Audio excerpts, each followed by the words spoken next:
Assalamualaikum warahmatullahi wabarakatuh. Perkenalkan, nama saya Fafi Syafira. Saya berasal dari Prodi Pendidikan Ekonomi dan Fakultas Keguruan dan Ilmu Pendidikan Universitas Eka Sakti Padang. Puji beserta syukur marilah sama-sama kita ucapkan atas kehadiran Allah Subhanahu wa Ta'ala. Selanjutnya, salat beriringkan salam tak lupa pula kita hadiahkan kepada junjungan Nabi besar kita yang aninya Nabi Muhammad Sallallahu Alaihi Wasallam. Selanjutnya yang saya hormati Bu Reni Rizvita, SPD MPDE selaku dosen pembimbing mata kuliah Administrasi dan Supervisi Pendidikan.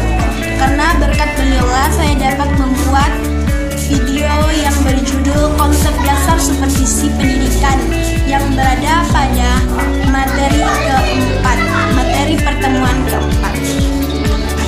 Sebelum kita masuk ke dalam konsep dasar supervisi pendidikan, kita harus tahu dulu apa itu supervisi pendidikan. Supervisi pendidikan itu adalah pembinaan yang berupa bimbingan atau tuntunan ke arah perbaikan situasi pendidikan pada umumnya dan peningkatan mutu mengajar dan belajar pada khususnya.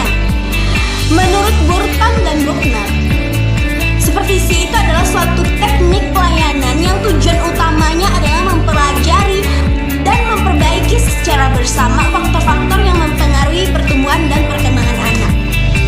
Setelah kita mengetahui pengertian dari supervisi pendidikan tadi, sekarang kita masuk ke dalam judul kita yang tadi, apa itu? Konsep dasar supervisi pendidikan. Yang akan kita bahas dalam konsep dasar supervisi pendidikan ini ada 3. Yang pertama, fungsi supervisi pendidikan. Yang kedua, peran supervisi pendidikan. Dan yang ketiga, objek supervisi pendidikan. Nah, kita bahas yang pertama.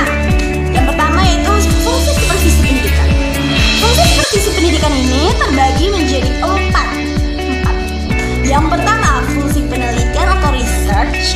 Yang kedua, fungsi penelitian atau evaluation. Dan yang ketiga, fungsi perbaikan atau improvement. Yang keempat, fungsi pengembangan atau development.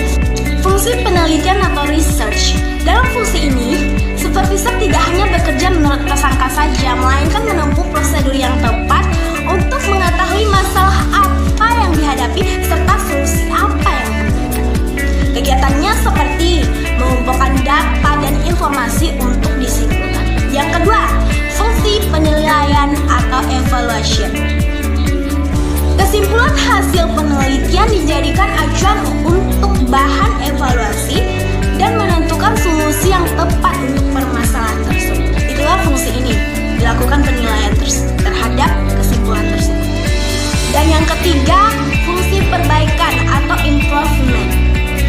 Fungsi ini dipakai jika dalam suatu penelitian terdapat masalah